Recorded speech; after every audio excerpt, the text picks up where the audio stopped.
October 1931. Adolf Hitler sits across from the President of Germany for the first time. Paul von Hindenburg, 84 years old, listens to the leader of the fastest growing party in the country make his case. And when Hitler leaves, Hindenburg turns to the general who arranged the meeting and delivers his verdict. This Bohemian corporal, as he calls Hitler, might make an adequate minister of posts one day. Chancellor of Germany, never. 15 months later, Paul von Hindenburg swears Adolf Hitler in as Chancellor of Germany. But because Hitler looks like the defining archetype of the military dictator, what many people do not realize is that Hitler did not come to power through a coup, or as they like to call it in Germany, a putsch. He had, of course, tried to use the way of the coup a decade before this meeting with Hindenburg, but that failed, was imprisoned, had been released, and he had decided to go the legal way. But none of what happened in the 15 months between the first meeting and becoming Chancellor is what anyone would expect.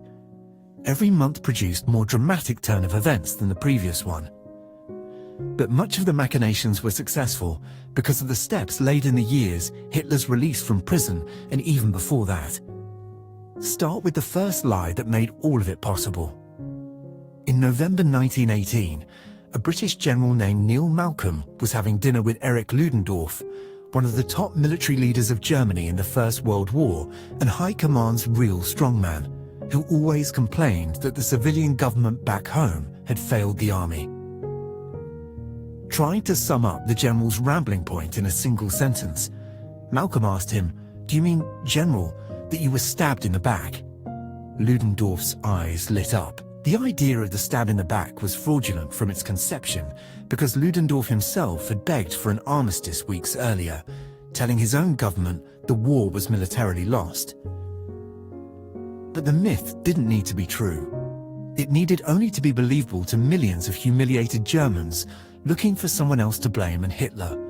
The young corporal recovering from a British gas attack in a military hospital was one of the millions who believed it instantly and completely.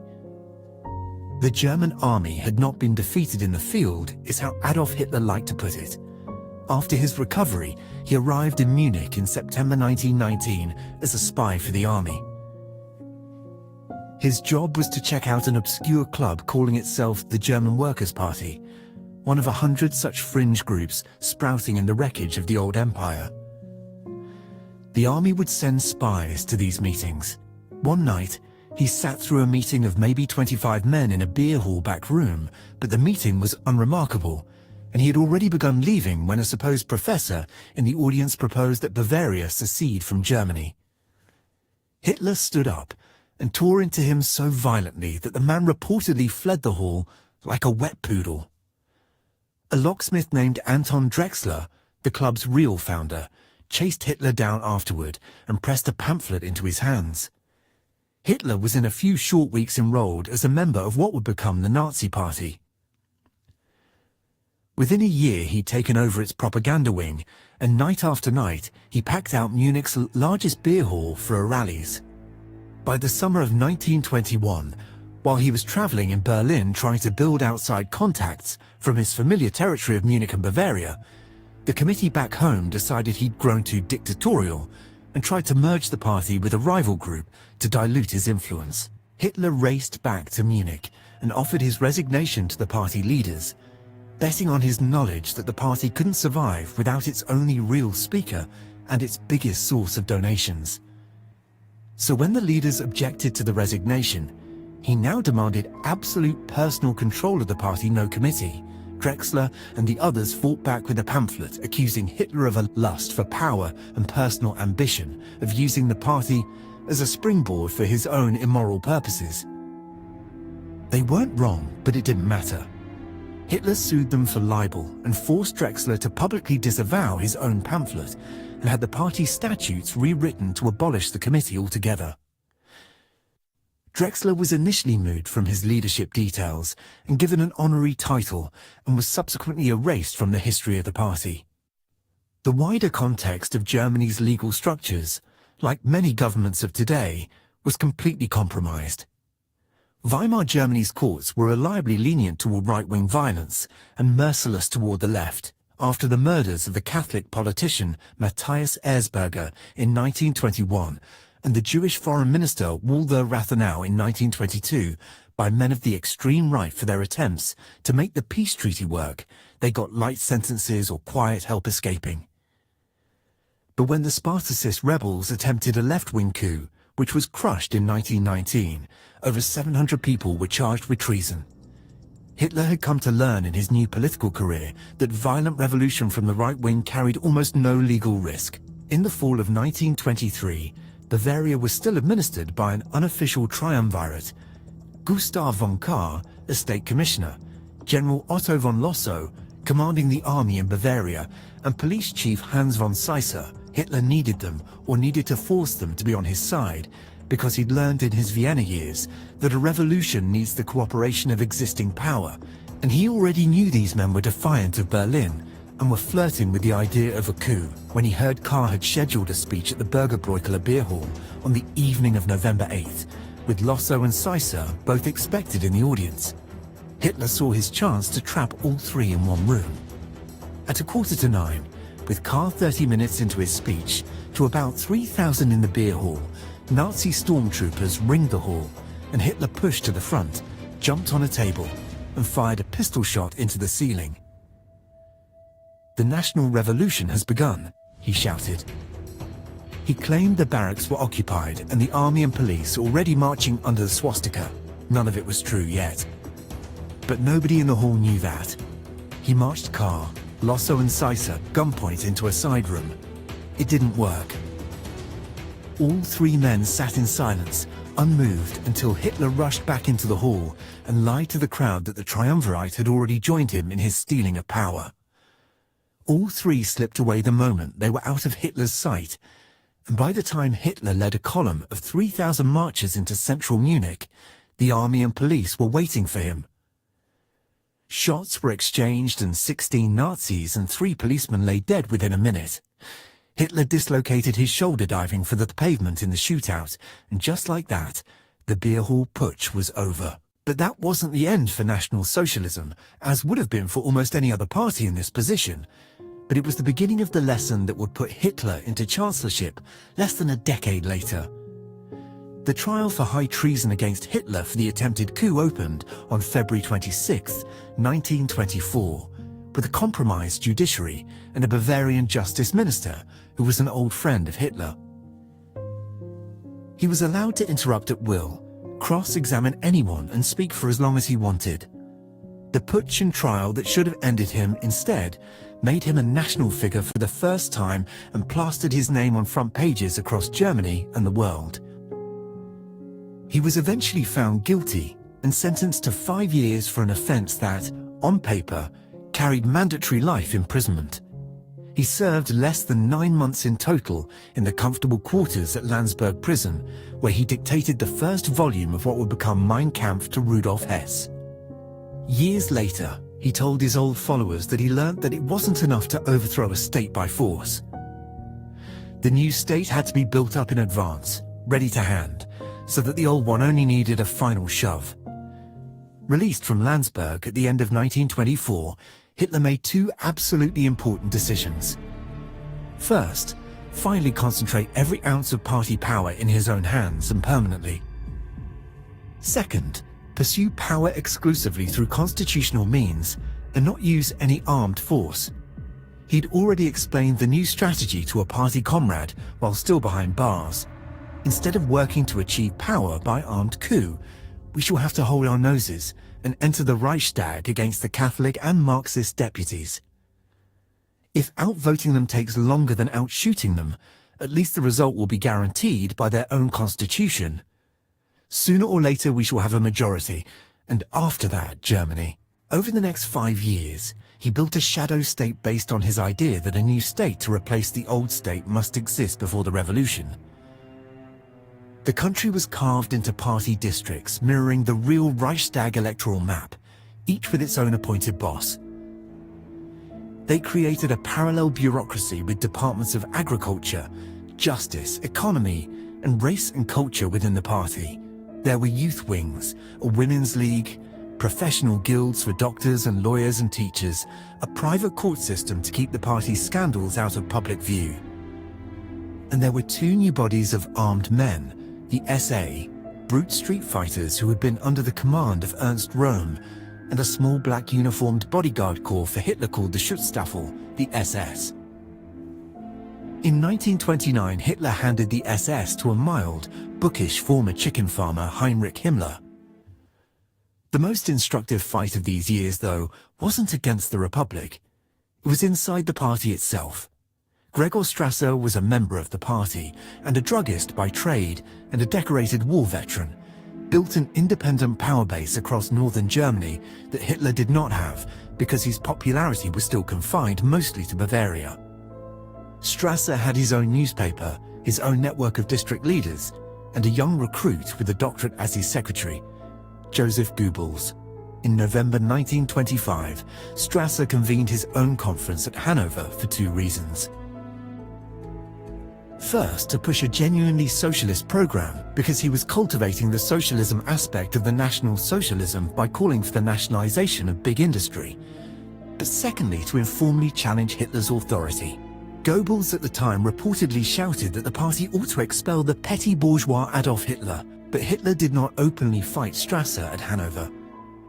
He waited 3 months, then summoned his own conference at Bamberg, deliberately scheduled on a weekday so the northern leaders, working men with jobs, mostly couldn't attend. Strasser and Goebbels showed up nearly alone and badly outnumbered by Hitler's southern loyalists, were steamrolled into abandoning their program on the spot. Goebbels' own diary, discovered only after the war, and the only reliable window into what he actually felt that week, records as it happens in real time. Hitler talks for 2 hours, he wrote the day after Bamberg. I feel as though someone had beaten me. I no longer have complete faith in Hitler. He went to the train station afterward to console the humiliated Strasser, and then Hitler moved to turn Strasser's own lieutenant into his camp.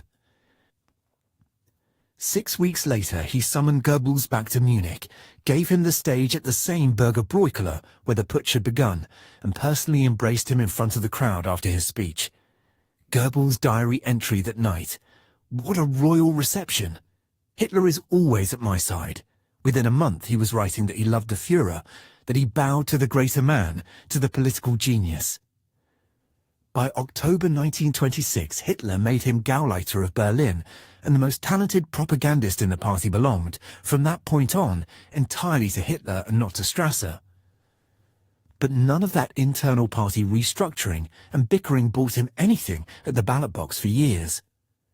In the May 1928 elections, with Germany getting more prosperous in the post-war years and the Weimar Republic looking almost finally stable, the Nazi Party polled just 810,000 votes out of 31 million cast, which converted to about a dozen seats out of nearly 500.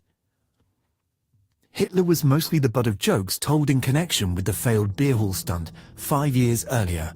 Then, in October 1929, the American stock market collapsed, and within 2 years German industrial production had been cut nearly in half and unemployment climbed past 6 million. Hitler did not pretend to understand economics, by his own later admission. He barely tried to. But he understood exactly what to do with the mass desperation at hand. Never in my life have I been so well disposed and inwardly contented as in these days, he wrote in the Nazi press. There was another audience Hitler was courting at the same time who was important as the voters, the men with money. Fritz Thyssen, the steel magnate, had been giving the party money since 1923 and would later write a book confessing it, bitterly, called I Paid Hitler. Emil Kirdorf, the coal baron who ran a political slush fund known as the Rue Treasury, was also brought in as a financier at party congress in 1929. By 1931, the former Reichsbank president Hjalmar Schacht had met Hitler personally and begun devoting himself to introducing the Nazi leader to his banking and industrial friends, eventually writing him a letter that promised, "No matter where my work may take me in the near future, even if someday you should see me imprisoned in a fortress, you can always count on me as your loyal supporter." Not every industrialist became part of the club, but enough of them did that by 1932, the party's fleet of chartered aircraft and its enormous private armies were being subsidized by the kind of money barons its own street-level rhetoric spent every day denouncing. But the factor that most helped Hitler's assumption of the chancellorship was the Weimar Constitution itself. It let the president rule by decree in a national emergency, bypassing the Reichstag entirely. In practice, once Chancellor Heinrich Brüning started leaning on it in 1930 to force through budget measures that the Reichstag wouldn't pass, it became the norm for every government after him.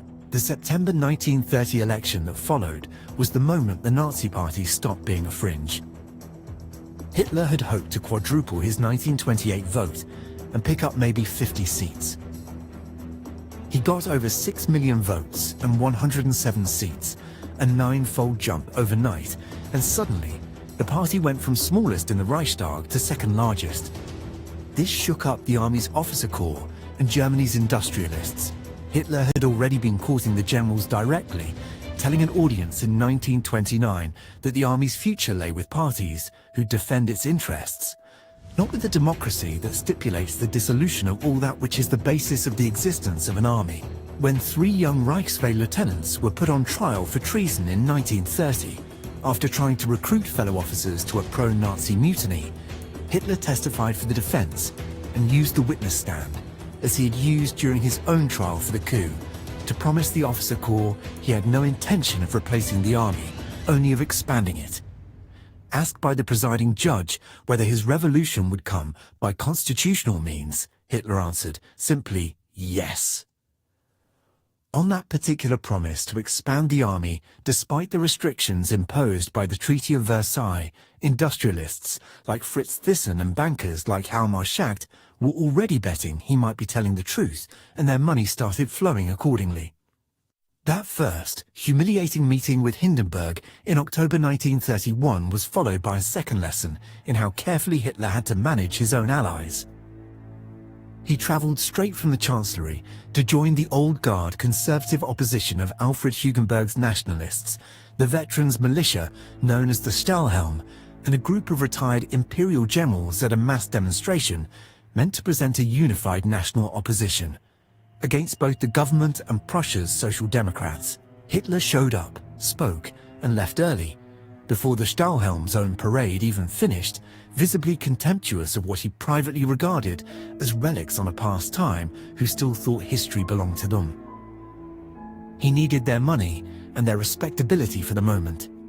He had absolutely no intention of taking orders from them, or of letting his movement be swallowed into their coalition. Within days of this demonstration, the so-called Harzburg Front had collapsed into the same infighting it was supposed to overcome.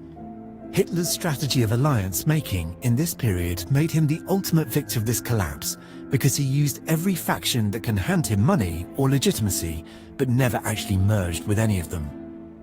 By February 1932, Hitler faced a problem that could not be overcome by just political strategy, however. He wasn't a German citizen, and Germany's constitution didn't let foreigners run for president. The party's fix for this was, on February 25th, the Nazi interior minister of the tiny state of Brunswick appointed Hitler an attaché of Brunswick's legation in Berlin.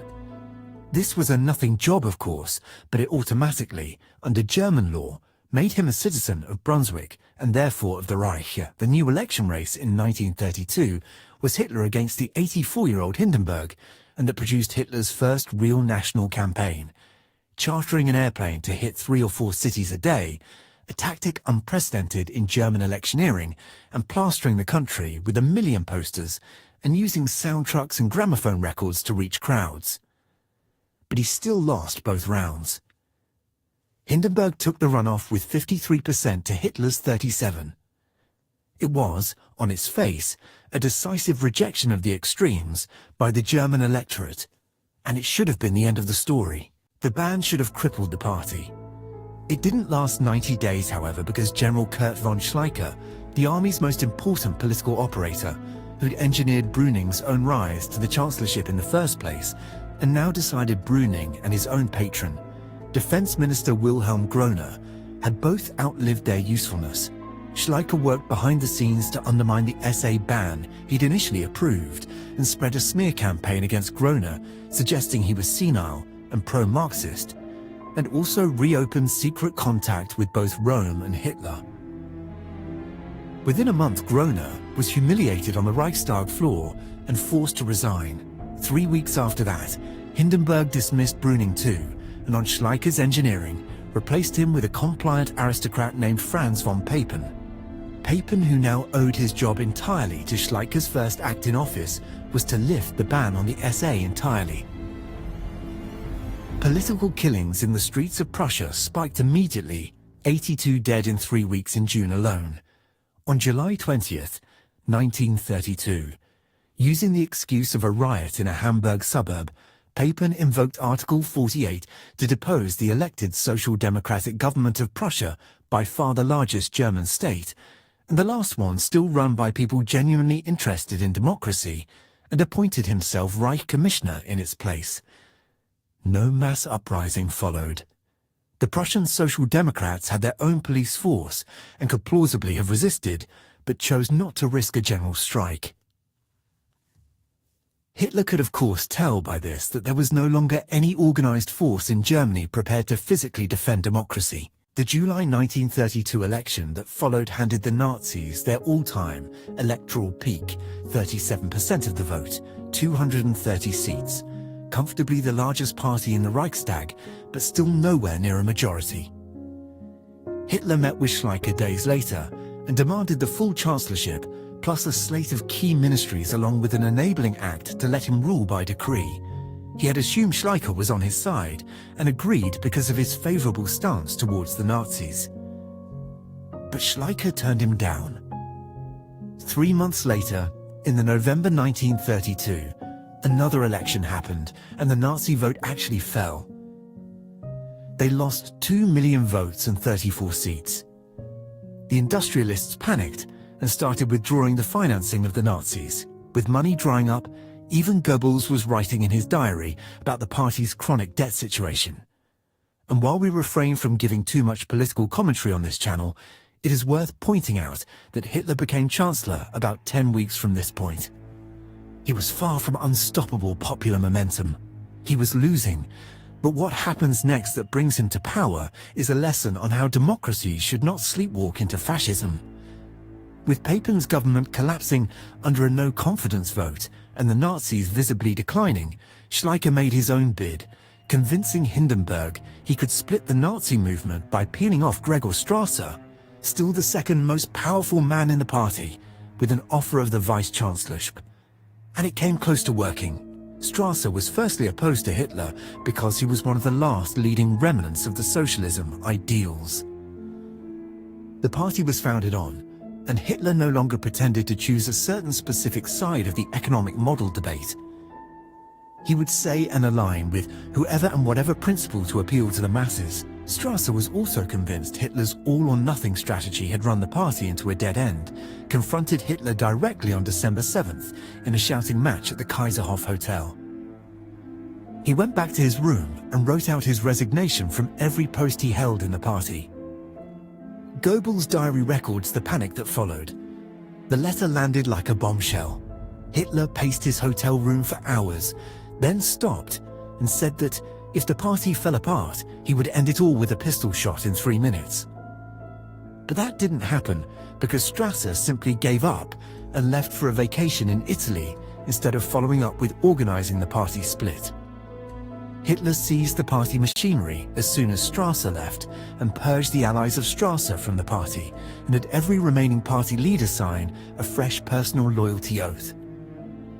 Schleicher took the chancellorship himself on December 2nd, the first general to hold the post since Otto von Bismarck's era, and his chancellorship lasted 57 days.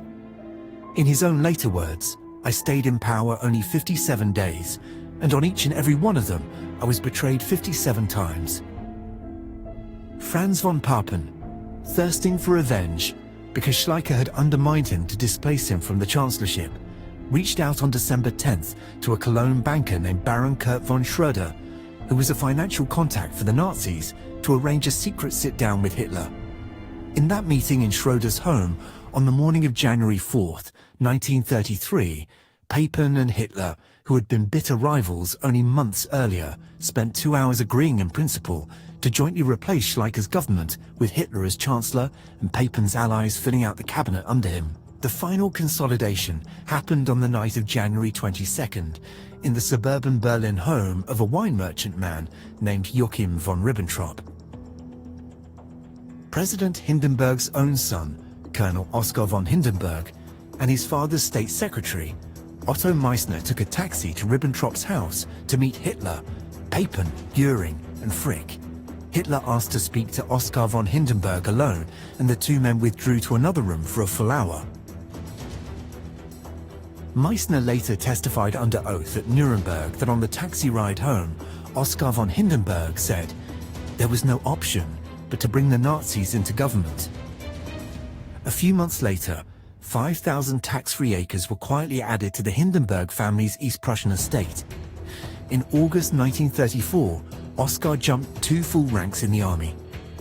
Schleicher, feeling cornered in the January of 1933 after the news of all these secret meetings went around, went to Hindenburg on January 23rd and asked for dictatorial emergency powers to suspend the Reichstag altogether and rule as a military government. Hindenburg refused and sent him away to keep looking for a parliamentary majority. Schleicher resigned on January 28. 2 days of frantic rumors followed, and at one point Hitler's own people believed that Schleicher and the army were about to stage a military coup and cart Hindenburg off to his country estate, and Hitler mobilized the Berlin SA and a friendly police force on standby just in case. On the morning of January 30th, 1933, the men who would form Hitler's cabinet gathered at Papen's house. Papen was confident by his own account that he had built a government he could fully control. He had agreed that Hitler would be Chancellor and he would be the only one allowed to see the Chancellor in private while having most of the cabinet under his control. 8 of his own surrounding just 3 Nazis. At 11:30, Hindenburg delivered a short speech about the necessity of national unity, and this cabinet was sworn in. And with an anticlimactic end to a dramatic politicking process, the former tramp from Vienna was now Chancellor of Germany because Papen had convinced himself he could control Hitler and the Nazis, and their partnership in the Reichstag would create the needed majority to bring Germany under his control.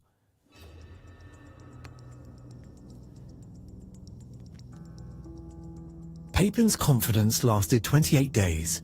On the night of February 27th, 1933, the Reichstag building caught fire.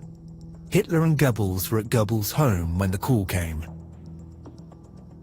By the time they raced to the scene, Göring was already there and already shouting to the new Gestapo chief that this was the opening act of a communist uprising and that every communist official had to be shot on sight. The full truth of the fire per the evidence assembled at Nuremberg points overwhelmingly toward Nazi planning. Years later, at a private lunch on Hitler's birthday, Göring reportedly slapped his own thigh and told the table, "The only one who really knows about the Reichstag is I, because I set it on fire." Within 24 hours, Hitler had Hindenburg's signature on a decree suspending freedom of the press, of assembly, of private correspondence, authorizing search and seizure without warrant, and imposing the death penalty for a list of loosely defined offenses.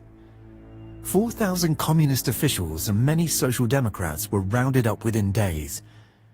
But the reality was the manner.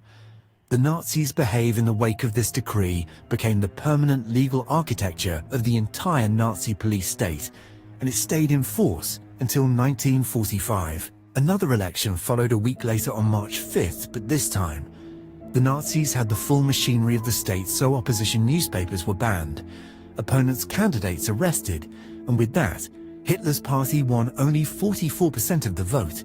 A clear majority of Germans, even under those conditions, still did not vote Nazi, and they were nowhere close to the 2/3 needed to change the constitution itself.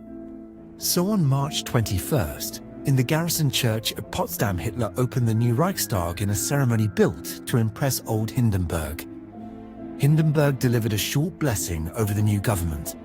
2 days later, the enabling act, formally titled the Law for Removing the Distress of People and Reich, was passed, including the power to write laws that openly contradicted the constitution itself.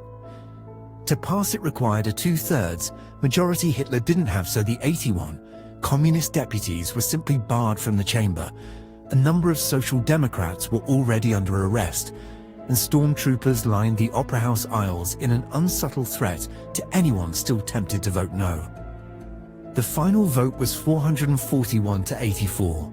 Every no came from the Social Democrats, the only party in the entire Reichstag that voted against its own extinction to the end. On March 9th, before the vote was even 2 weeks old, stormtroopers simply walked into the Bavarian state government and replaced it with Nazi officials. Every other German state followed within a month. Their governors, now hand-picked appointees, answerable only to Berlin, and for the first time in German history, the government had actually erased the country's federal structure. And despite his promise to protect trade unions when he was pretending to be a socialist for votes, trade unions were seized in a single coordinated action that May. By July, every remaining political party in Germany was banned outright, with some parties like the Catholic parties dissolving themselves rather than wait to be crushed. A law that July made it official and permanent, the Nazi Party was now, by statute, the only legal party in Germany. In the end, the intricate system put in place to ensure there was no domination of one single party led to numerous failed coalitions and a series of elections and switching alliances.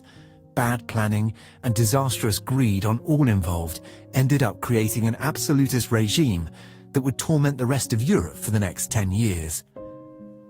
But that is a story for another series. If you like the detail that went into the research, kindly subscribe, like and share.